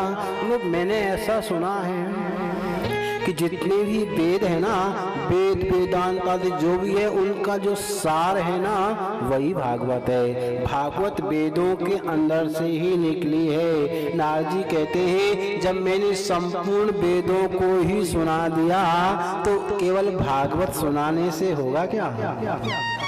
सनत कुमार जी कहते हैं, बोले यही तो बात है। बोले भले ही आपने संपूर्ण वेदों को सुना दिया हो, लेकिन भागवत से आपको सफलता मिलेगी। नारद जी की समझ में नहीं आया। तो सनत कुमार जी कहते हैं कि वेदोपनिषदों सारो जाता भागवती कथा, ये वेद और उपनिषदों का सार ही भागवत है। लेकिन जो आनंद भागवत में है वो वेदों में बहुत समय के बाद मिल पाता है। जैसे एक आम का वृक्ष है, हमने आम का वृक्ष लगाया, उसको बड़ा किया, समय आने पर उस आम में वृक्ष में फल आएंगे। हम विचार करें कि जब आम के पेड़ में नीचे से लेकर ऊपर तक रस भरा पड़ा हुआ है तो इंतजार करने की क्या आवश्यकता है। डाली तोड़ो, पत्ता तोड़ो और खाओ, आम का स्वाद आएगा? कभी नहीं आएगा। इसी प्रकार ये वेद उपनिषद क्या है, और ये पेड़ है, और भागवत उसका फल है। फल खाने में ही आनंद आएगा, इसलिए तुम भागवत की कथा कराओ। नारद जी को अच्छा लगा। नारद जी ने निवेदन किया, बोले महाराज एक कृपा और हो जाए। कौन सी? बोले अगर वो भागवत की कथा आपके मुखारविंद से हो जाए तो। सनत कुमार जी ने उसे भी स्वीकार कर लिया। अब तो विचार किया भागवत की कथा होवेगा, इसके लिए स्थान कौन सा अच्छा है। तो कहाँ पर ये वार्तालाप हो रही है? बद्रिका आश्रम में। और किसके लिए भागवत होनी है? बोले भक्ति महारानी और उनके पुत्र ज्ञान वैराग्य को आनंद देने के लिए। लेकिन कथा का स्थान उन्होंने मिलकर के हरिद्वार को चुना। क्यों? कथा तो बद्रिका आश्रम में भी हो जाती थी, हो सकती थी, लेकिन बद्रिका आश्रम में कथा क्यों नहीं की? इसका कारण है कि वो वहाँ कथा कहने वाले तो है, लेकिन कथा सुनने वाला कोई नहीं है। आजकल जैसी व्यवस्था नहीं है, समझ ली। पहले जब जाते थे ना बद्रिका आश्रम, उस जमाने में वही जाते थे जो लौट के आ जाए तो ठीक, और नहीं आए तो ठीक। वही प्रयाण के लिए उस समय वहां जाया जाता था, और उस समय कोई कोई विरलाई तो जाता था, और जो जाता था वो प्रभु के भजन में इतना मस्त हो जाता कि उसको संसार की परवाह ही नहीं होती थी। और बद्रिका आश्रम में कथा तो हो सकती है, लेकिन श्रोता कहाँ से आएंगे? और जब तक कथा में श्रोता ना होना तो वक्ता को आनंद नहीं आता। इसलिए नारद जी और सनत कुमार जी दोनों ने मन में निर्णय लिया, बोले हम थोड़ा नीचे चलते हैं। बद्रिका आश्रम से वो नीचे उतरते हैं, हरिद्वार में आ जाते हैं। और सनत कुमार जी ने कहा, बोले नारद जी तुम भक्ति महारानी से निवेदन करो कि वो वृंदावन से थोड़ा हरिद्वार की तरफ आए। तो बद्रिका आश्रम और वृंदावन दोनों के बीच में जो लगभग बराबर में बीच में स्थान है वही हरिद्वार है। और हरिद्वार में ही श्रीमद् भागवत की कथा आरंभ हो जाती है। सनत कुमार जी भागवत की महिमा का वर्णन आरंभ कर देते हैं। अब तो बिना बुलाए ही सभी जाकर के भागवत कथा का आनंद ले रहे हैं। भागवत की कथा में ये विचार नहीं करना चाहिए कि हमारे पास निमंत्रण आएगा, बोले तभी भागवत सुनने आएंगे। बोले बड़े बड़े ऋषि जो कहीं नहीं जाते थे, उनको पता लगता था कि भागवत हो रही है, अपने आप को नहीं रोक पाते और भागवत श्रवण करने के लिए चले जाते थे। अब तो सनत कुमार जी ने भागवत सुनाना आरंभ कर दिया।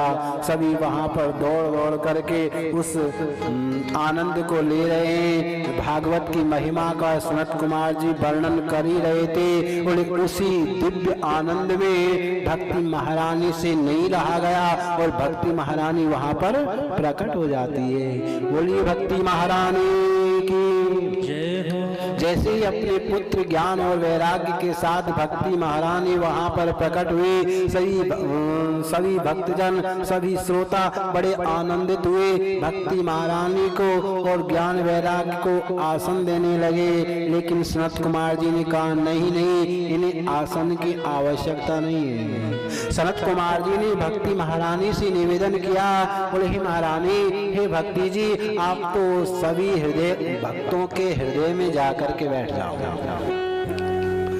जब भक्तों के हृदय में भक्ति बैठ जाएगी तो भगवान बिना आए नहीं रह सकते। यही हुआ, अब तो भक्ति महारानी सभी भक्तों के हृदय में जाकर के निवास कर जाती है, सभी भक्तों के हृदय में बैठ जाती है। और जिस हृदय में भक्ति बैठी हो वहाँ भगवान आए बगैर नहीं रह सकते। भगवान कहाँ नहीं आते? बोले हमारे हृदय में काम, क्रोध, लोभ, ईर्ष्या, द्वेष क्या क्या भरे पड़े होते हैं। भगवान सोचते हैं बोले यहाँ तो कचरा भरा पड़ा है, अपन को नहीं जाना। जब इन सब को हम दूर कर देते हैं और भगवान की प्रिया, भगवान की पत्नी भक्ति महारानी को जब हम अपने हृदय में हम बैठा लेते हैं ना, तो भगवान को दूर रखो ना तब भी नहीं रहेंगे, वो जरूर हमारे हृदय में घुसपैठ कर जाएंगे, हमारे हृदय में आकर के विराजमान हो जाएंगे। यही हुआ, जब भक्ति सभी भक्तों के हृदय में बैठ गई, सभी श्रोताओं के हृदय में भक्ति महारानी विराजमान हो गई। अब तो भगवान से भी नहीं रहा गया और भगवान भी वहां पर आकर के प्रकट हो जाते हैं। बोलिए भक्तवत्सल भगवान की। सभी भक्तों ने इस दिव्य कथा का आनंद लिया, लेकिन नारद जी ने सनत कुमार जी से पूछ लिया, बोले महाराज अगर कोई भक्त भगवान की कथा सुने और मुक्त हो जाए कोई बड़ी बात नहीं, कोई संत कथा सुने और भागवत कथा से मुक्त हो जाए कोई आश्चर्य नहीं है, कोई बड़ी बात नहीं है। लेकिन क्या कोई पापी, कोई दुष्ट अगर भागवत की कथा श्रवण करता है तो क्या वो भी मुक्त हो सकता है? क्या उसके ऊपर भी भगवान की कृपा हो सकती है? सनत कुमार जी कहते हैं, बोले नारद जी आप पापी की तो बात ही क्या करते हो, मैं तो यहाँ तक कहता हूँ कि ये मानवा पाप कृतस्तु सर्वदा सदा दुराचार्य रता विमार्गगा। जिस मानव ने जीवन में सिवाय पाप के कुछ किया ही ना हो, जीवन भर जिसने पाप कर्म किया हो, हमेशा दुराचार का ही अनुगमन किया हो, जो हमेशा क्रोधित रहता हो, जो कुटिल प्रवृत्ति का है, अगर ऐसा पापी भी एक बार भागवत सुन लेना तो मुक्त हो जाता है। इतना ही नहीं, बोले सत्य नहीं ना, जिसने जीवन में कभी सत्य बोला ही ना हो, कितनी कृपा करती है भागवत। सत्य नहीं ना पितृमातृ दोष का, बोले जो माता पिता की सेवा भी नहीं करता, अगर ऐसा पापी भी भागवत सुन ले तो मुक्त हो जाता है। इतना ही नहीं, बोले अंतिम श्लोक में सनत कुमार जी कहते हैं, बोले मैं तो यहाँ तक कहता हूँ कि जीवन भर जिसने पाप कर्म किया हो, पाप कर्म करते करते ही मर गया हो, वो मरने के बाद भूत प्रेत पिशाच बन गया हो, उसके निमित्त भी अगर भागवत की कथा करा दो ना वो भी मुक्त हो जाता है। नारद जी ने कहा महाराज अब की बार तो कुछ ज्यादा ही लंबी फेंक दी है। बोले ऐसा हो सकता है? बोले बिल्कुल। बोले कोई प्रमाण है? बोले बिना प्रमाण के तो हम कोई बात करते ही नहीं। बोले क्या प्रमाण है? बोले तुंगभद्रा तटे पूर्वम अभूतपतनमोत्तमं यत्र वर्णा स्वधर्मेण सत्य सत्कर्म तत्परा। ध्यान से सुनेंगे। बोले तुंगभद्रा नाम की एक नदी है, उस नदी के किनारे एक उत्तम नाम का नगर है, उस नगर में सभी नगर निवासी रहते हैं। उसी नगर में एक पंडित जी रहते हैं जिनका नाम है आत्मदेव। आत्मदेव बड़े सुंदर है, सुशील है, गुणवान है, बड़े धार्मिक प्रवृत्ति के हैं। बोले उनके चेहरे को देखकर ही लगता था कि इनका जीवन बड़ा महान है। कर्मकांडी भी थे लेकिन थोड़ा लोभी प्रवृत्ति के थे। धन था लेकिन उसे खर्च नहीं करना चाहते थे, लेकिन फिर भी उन्होंने धन को खर्च किया। वो जितने अच्छे स्वभाव के पंडित जी थे ठीक उनके विपरीत उनकी श्रीमती जी थी। श्रीमती जी का नाम क्या था पता है? श्रीमती धुंधली देवी। और जैसा नाम है ना वैसा ही उसमें गुण है। क्या करती थी? बोले पंडित जी तो पूजा पाठ कराने के लिए बेचारे यजमानों के यहाँ चले जाते, ब्राह्मणी क्या करती? बोले कभी सामने वाली से, कभी इधर वाली से, कभी उधर वाली से, कभी पीछे वाली से थोड़ी बहुत तू मैं कर लेती और उसको यही मनोरंजन अच्छा लगता था। लेकिन बहुत समय बीतने के बाद भी जब उनके कोई बेटा बेटी नहीं हुई तो उन्होंने धन को भी खूब खर्च किया, लेकिन फिर भी बेटा और बेटी कुछ भी नहीं हुआ। तो अब तो पड़ोसियों ने आना शुरू कर दिया। वो गाय की सेवा करते थे, तुलसी की सेवा करते थे, लेकिन 6 वर्ष सेवा करने के बाद गाय ने कोई बछड़ा नहीं दिया। तुलसी को भी जल देते, पूजा करते, लेकिन तुलसी भी सूख जाती है। लेकिन पंडित जी ने ध्यान नहीं दिया और तो पड़ोसियों ने आना शुरू कर दिया। पड़ोसी आए, बोले पंडित जी क्या बात है, आपकी तुलसी कैसे सूख गई? पंडित जी ने कहा कोई बात नहीं, जल तो देते, सूख गई। दूसरा आया, कहना पंडित जी 6 वर्ष हो गए आपकी गाय की सेवा कर रहे हो लेकिन बछड़ा नहीं हुआ। पंडित जी ने कहा कोई बात नहीं, गाय की सेवा तो हो ही रही है। लेकिन तीसरा आया, आकर के कहने लगा, बोले पंडित जी मैं बताऊं तुम्हारी तुलसी कैसे सूखी, गाय के बछड़ा क्यों नहीं हुआ? बोले क्या कारण है? बोले तुमको बेटा बेटी कुछ भी नहीं है, इसकी वजह से ऐसा हो रहा है। पंडित जी ने नहीं माना और तो सभी ने कहना आरंभ कर दिया। तो कहते हैं ना, तुलसी बाबा ने भी कहा है कि बार बार किसी बात की कोई रिपीट करे ना तो आखिर एक बार उसको मान ही लेते हैं। यही हुआ, जब पड़ोसियों ने ज्यादा ही कहना आरंभ कर दिया तो पंडित जी से नहीं रहा गया। पंडित जी ने घर छोड़ा और जंगल में चले गए। जंगल में एक सरोवर के किनारे पर बैठ गए और बैठ कर के मन में निश्चय कर लेते कि जब तक पुत्र प्राप्ति का वरदान नहीं मिलेगा घर लौट करके जाने वाला नहीं। वहीं किनारे पर बैठ जाते, एक संत वहां से निकल रहे थे। संत ने जैसे ही दूर से पंडित जी को देखा मन में विचार किया, बोले जाति से ब्राह्मण लगता है, पढ़ा लिखा भी लग रहा ना, चेहरा ही हमारा एक वो है, चेहरे से पता चल जाता है कि कौन कितने पानी में है। संत ने देखा कोई ब्राह्मण है, विद्वान है। पंडित जी के पास में जाते हैं और जाकर के कहते हैं कि कथम रोदिसी विप्रत्वम काते चिंतावलीयसे वदत्वं सत्वरं मह्यं स्वस्य दुःखस्य कारणं। हे ब्राह्मण देवता, आप रोते क्यों हैं? आपके चेहरे को देख करके लग रहा है कि आपने 2-4 दिन से भोजन नहीं किया है, क्योंकि थोड़े दुबले पतले दिखाई दे रहे हो। तुम अपने दुख का कारण मुझसे कहो, मैं तुम्हारे दुख को अवश्य दूर करूंगा। अब तो जैसे ही संत के मुख से इस प्रकार वाणी को सुना कि संत मेरे दुख को दूर करेंगे, तुरंत ब्राह्मण देवता संत के चरणों में गिर गए। बहुत देर तक संत के चरणों में गिरते पड़े ही रहे। संत ने उठाया, ले ब्राह्मण देवता क्या बात है, तुम दुखी क्यों हो? अपने दुख का कारण कहो। ब्राह्मण देवता बड़ी जोर से रोना आरंभ कर देते हैं। कहते हैं, हे संत महाराज, मेरे जीवन में जितना दुख है ना उतना दुख तो किसी और को मिल ही नहीं सकता। बोले कुछ तो कहो। बोले मद्दत्वं नैव गृह्णन्ति, मैं अपने पितरों को कुछ देता हूँ तो पितर स्वीकार नहीं करते। बोले क्या हुआ?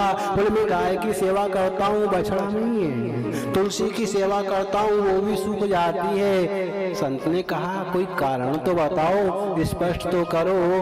अब तो ब्राह्मण देवता दोबारा चरणों में गिर कर कहता है, महाराज हाथ जोड़ लेता है। बोले मेरे बेटा नहीं है और बेटा ना होने की वजह से बोले मैं इतना दुखी हूँ कि शब्दों के माध्यम से आपसे कह नहीं सकता। महाराज आपको मुझे बेटा देना ही पड़ेगा।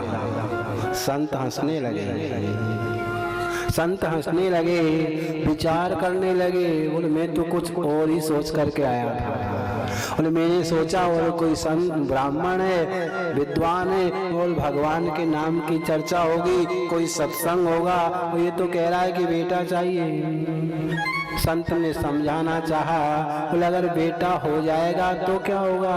बोले महाराज बेटा बहुत ही आवश्यक है। क्यों आवश्यक है? बोले एक नरक है जिसका नाम है पुन्नाम। बोले पुन्नाम नरकात् त्रायते पुत्रा। बोले जिसको बेटा नहीं होता, बोले उसको उस नरक में जाना पड़ता है। संत फिर हंसने लगे। बोले अगर जिसके बेटा हो जाएगा वो नरक में नहीं जाएगा? पंडित जी ब्राह्मण देवता शांत हो गए। संत ने समझाया। बोले केवल बेटा होने से जीव नरक में जाने से नहीं बच सकता। अगर बेटा ही सब कुछ करने वाला है तो आपने सुना होगा कि राजा सगर के कितने बेटा थे? 60,000 बेटा थे ना। 60,000 बेटाओं में से कौन से बेटा ने राजा सगर को सोने की सीढ़ी बनवाई? कौन से बेटा ने उनको मुक्त करवाया? बोले केवल बेटा होने से कुछ नहीं होता। बोले तुम संत भगवान बताते हैं कि एक राजा अंग था, उनके वीर नाम का बेटा हुआ और इतना निर्दयी, इतना दुष्ट हो गया कि उसकी वजह से राजा को राजपाट छोड़ करके जंगल में जाना पड़ा। इसलिए बेटा प्राप्त करने की तुम्हारे मन में जो इच्छा है ना, इसे छोड़ दो। संत कहते हैं ब्राह्मण देवता अगर तुम्हारे बेटा होता तो सोचते भगवान की कृपा है, बेटा होता तो सोचते कृपा है, अगर नहीं हुआ तो समझ लो बहुत बड़ी कृपा है। क्यों? बोले अगर बेटा होता तो हो सकता है कि तुम्हारे संकट के समय तुम्हारा बेटा तुम्हारा साथ छोड़ देता। अगर बेटा नहीं है ना तो गोविंद को बेटा बना लो। बोले दुनिया के बेटा साथ छोड़ देंगे लेकिन संकट के समय हमारा गोविंद साथ नहीं छोड़ेगा। लेकिन ब्राह्मण देवता नहीं मानते हैं और संत से कहते हो यही तो परेशानी है। और इन संतों के पास कोई संसारी अपने दुख वर्णन करता है और ये सत्संग सुनाना आरंभ कर देते हैं, क्योंकि उनको तो बेटे का भूत सवार था, सिवाय बेटे के उनको कुछ दिखाई नहीं दे रहा है। ब्राह्मण देवता ने कहा संत महाराज आप क्या जानो बेटे का क्या सुख है। छोटा सा बेटा आंगन में किलकारी मारता है तो माता पिता को कितना आनंद आता है। संत ने खूब समझाना चाहा, ब्राह्मण देवता नहीं मानते। अब तो संत ने कहा बोले ब्राह्मण देवता अरे तुम तो इसी जन्म की बात करते हो, मैंने तुम्हारे मस्तिष्क की रेखा को देख लिया है और समझ लिया है, निर्णय ले लिया है। क्या? बोल सप्त जन्मा बदितवा पुत्रो नैवच नैवचा। एक जन्म की तो बात ही क्या करता है, तुम्हें तो 7 जन्म तक पुत्र का सुख नहीं है। अब तो संत ने जैसे ही कहा ब्राह्मण देवता ने तुरंत बड़ी जोर से अपना माथा संत के चरणों में टेक दिया। बोले महाराज आप कैसे संत हो? मैं तो अपने दुख के निवारण के लिए आपसे अपना दुख बता रहा था और आपने दुख को दूर तो नहीं किया बल्कि मेरे दुख को 7 गुना बढ़ा दिया। मैं तो इसी जन्म के लिए परेशान था, आपने 7 जन्मों का और इतिहास बता दिया। या तो मुझे बेटा दो, नहीं तो अब की बार इतनी जोर से सिर पटकूंगा कि तुम्हारे चरणों में जीवन का अंत कर दूंगा, घर लौट करके नहीं जाऊंगा। और अगर मैं आपके सामने मर गया तो आपको ब्रह्म हत्या लगेगी और ब्रह्म हत्या लगने के बाद क्या होता है बोले आप सब जानते ही हो। संत ने सोचा अच्छे चक्कर में पड़ गया, अच्छे भले जा रहा था, वो सोचा कोई ब्राह्मण दुख दूर करूं तो मेरे पास कोई फैक्ट्री है कि बेटे? बोले संतों के पास सब कुछ होता है। बोले विधाता के लिखे हुए को भी संत मिटा सकते हैं, ऐसा हम सब ने देखा है। बोले संत सब कुछ कर सकते हैं, आपको मुझे बेटा देना ही होगा, नहीं तो याद रखना अब की बात बड़ी जोर से माथा पटकूंगा और जीवन का अंत कर दूंगा। संत ने सोचा अच्छे गले पड़ गया। संत तो बड़े दयालु होते हैं, कृपालु होते हैं। संत ने अपने थैले से एक फल निकाला और अपनी तपस्या का जो संचित पुण्य है उस फल को अभिमंत्रित किया और ब्राह्मण देवता को उस फल को दिया। फल को दे करके कहा, बोले ब्राह्मण देवता, तुम्हें पुत्र का सुख तो नहीं था, पुत्र का सुख तो नहीं है, लेकिन मैंने समझाना चाहा, तुम नहीं माने, कोई बात नहीं, ये फल मैं देता हूँ, इसमें मेरी तपस्या का, मेरा सत्कर्म का फल है। इस फल को लेकर तुम घर जाओ और अपनी पत्नी को खिला देना। अगर कुछ नियमों का पालन करना होगा। क्या क्या नियम है? बोले झूठ नहीं बोलना होगा, चोरी नहीं करनी होगी, झगड़ा नहीं करना होगा, पवित्र रहना होगा। इन नियमों का पालन करेगी तो भगवत कृपा से 1 वर्ष के अंदर तुम्हारे घर पुत्र की किलकारियां गूंजेंगी। अब तो संत से उस ब्राह्मण देवता ने फल लिया, दौड़ते दौड़ते दौड़ते घर भाग करके आया और आकर के अपनी पत्नी धुंधली देवी के पास में आया और कहता, देवी अब चिंता मत करो, अब हमारे सारे कष्ट समाप्त हो जाएंगे, अब कोई चिंता नहीं रहेगी, अब गाय बाज नहीं रहेगी, अब तुलसी सूखेगी नहीं, अब हमारे पिताजी प्रसन्न नहीं रहेंगे। धुंधली ने कहा, हुआ क्या? वो किसी संत ने फल दिया है, इस फल को अगर तुम खाओगी, कुछ नियमों का पालन तुम्हें करना होगा। अगर नियमों का पालन करोगी ना तो निश्चित रूप से 1 वर्ष के अंदर ही हमें भगवत कृपा से, संत कृपा से पुत्र की प्राप्ति हो जाएगी। ऐसा संत का आशीर्वाद है। धुंधली ने फल ले लिया, धुंधली ने ब्राह्मण देवता से फल ले लिया, लेकिन विचार करने लगी और कह दिया, पंडित जी ने कहा खा लो। धुंधली ने कहा ठीक है, संत का प्रसाद है, ऐसे थोड़ी खाऊंगी, पहले स्नान करूंगी, पूजा पाठ करूंगी, तभी तो इस फल को लूंगी। ब्राह्मण देवता पूजा पाठ कराने के लिए चले जाते हैं, लेकिन धुंधली ने फल नहीं खाया। विचार करने लगी, ना जाने कौन बाबा से ये फल ले आए, कोई बाबा मेरे ऊपर जादू टोना तो ना, मतलब ऐसी बातें वो विचार करने लगी। इतना सोच ही रही थी, उसने फल नहीं खाया। तभी क्या होता है, उसकी एक सहेली उसके घर आ जाती है। धुंधली के पास में उसकी सहेली आती है। धुंधली कहती है, बहन क्या बताऊं, मेरे जीवन में तो बड़ा संकट आ गया। क्या संकट आ गया? बोले पतिदेव इस फल को लेकर के आए, संत ने फल दिया है, इस फल को अगर मैं खा लूंगी तो मेरे घर में बालक आएगा, मेरे बेटा हो जाएगा।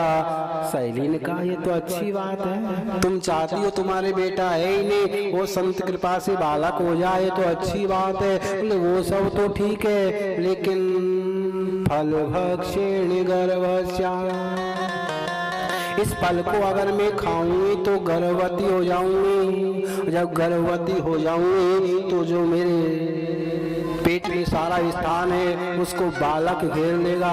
ऐसी छोटी बात सोचने लगी, जब पेट के स्थान को बालक ही घेर लेगा तो मेरा भोजन कम हो जाएगा, भोजन कम हो जाएगा तो मैं कमजोर हो जाऊंगी, और कमजोर हो जाऊंगी तो मुझसे घर का काम नहीं होगा, और जब घर का काम नहीं होगा तो मुझे नंद बुलानी पड़ेगी। ऐसा ही करते हैं आजकल तो नौकरानी लगते हैं। गाँव में पहले नंद को ही बुलाते थे, और नंद बुलानी पड़ेगी तो कोई बात नहीं। सहेली ने कहा कोई बात नहीं, जब बेटा होगा उसकी बधाई के रूप में देते ही है, थोड़ा और दे देना, खूब 6 महीना पहले से सेवा करवाना। बोले तू पता नहीं है? धुंधली कहती है तुझे पता नहीं है क्या? बोले मेरी नंद बड़ी खतरनाक है। क्या करेगी? बोले 6 महीना में तो मेरे घर का जो सामान है ना वो धीरे धीरे धीरे धीरे अपने घर पहुंचा देगी। मैं तो नहीं चाहती। सहेली ने खूब समझाया, लेकिन धुंधली नहीं मानी। सहेली ने कहा कोई बात नहीं, बोले तुम्हारी नंद के यहाँ क्या कमी है, तू खा ले। अच्छा तू कहती है तो खा लेती हूँ, लेकिन दूसरा संकट और वो कौन सा? बोले मैंने कथाओं में सुना है कि सुकवों ने विषेद गर्भ। श्री सुखदेव जी महाराज, कल इनकी कथा आएगी। बोले सुखदेव जी ने अपनी माता के गर्भ में 12 वर्ष तक निवास किया था। ऐसा वर्णन आता है। धुंधली कहती है बोले ये भी संत का दिया हुआ प्रसाद है। और कहीं 12 वर्ष नहीं 2-4 वर्ष ही रह गया तो बोले मैं तो सहन नहीं कर पाऊंगी, तदा में मरणम भवेत्, मैं तो जीवित नहीं रह पाऊंगी। सहेली ने फिर धुंधली को समझाया, बोले कहाँ तेरे ऐसे भाग्य कि सुखदेव जैसा बेटा तेरे गर्भ से आए, तो कोई बात नहीं, तुम अपने पति की इच्छा के लिए फल को खा लो। अच्छा ठीक है, आप कहती हूँ तो फल, आप कहती हो तो मैं फल खा लेती हूँ, लेकिन एक संकट और विचित्र है। क्या? बोले पतिदेव कह रहे थे कि 12 महीने झूठ मत बोलना, और तुम जानती हो कि घर में सामान जो इकट्ठे हुए इनके अड़ोसी पड़ोसियों के ही तो है। उनको पता चलेगा कि मैं हरिश्चंद्र बन गई, मैं झूठ नहीं बोलती, वो आएंगे ये बर्तन मेरा है, ये सामान मेरा है, मेरा तो घर ही खाली हो जाएगा। बोले बिना झूठ के तो मैं बिल्कुल नहीं रह सकती। सहेली बोली बड़ी खतरनाक है। बोले कोई बात नहीं, 12 महीने मत बोल, 12 महीने बाद बोल लेना। अच्छा ठीक है, तुम कहती हो तो यही मान लूंगी, लेकिन एक संकट तो और ही खतरनाक है, बड़ा ही खतरनाक है। वो कौन सा? बोले पतिदेव जब नियम बता रहे थे ना, उन नियमों में कह रहे थे कि 12 महीने तक किसी से झगड़ा मत करना।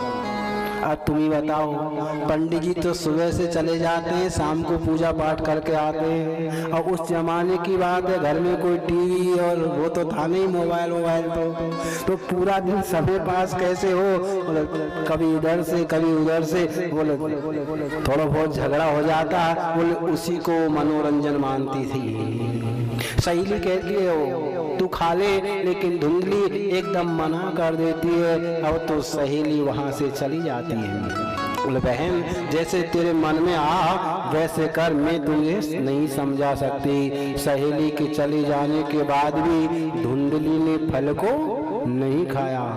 आत्मदेव लौट करके आए, पंडित जी लौट करके आए, पूछा बोले फल खा लिया? बोले हाँ, वो फल तो आपके जाने के बाद तुरंत मैंने नहा धो के पूजा पाठ करके खा लिया था, लेकिन खाया नहीं। दूसरे ही दिन बोले धुंधली की बहन आ जाती है, और जैसी की तैसी बहन तो बहन ही होगी।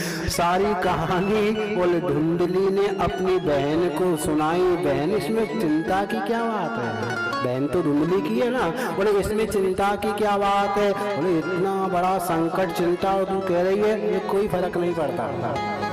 मेरे 4 बेटा है, अब की बार मैं गर्भवती हूँ, और मेरे गर्भ से जो बालक जन्म लेगा उसे मैं चुपचाप, किसी को पता नहीं चलेगा, मैं तुम्हें दे दूंगी। मेरे पतिदेव लोभी है, थोड़ा धन दिलवा लेना।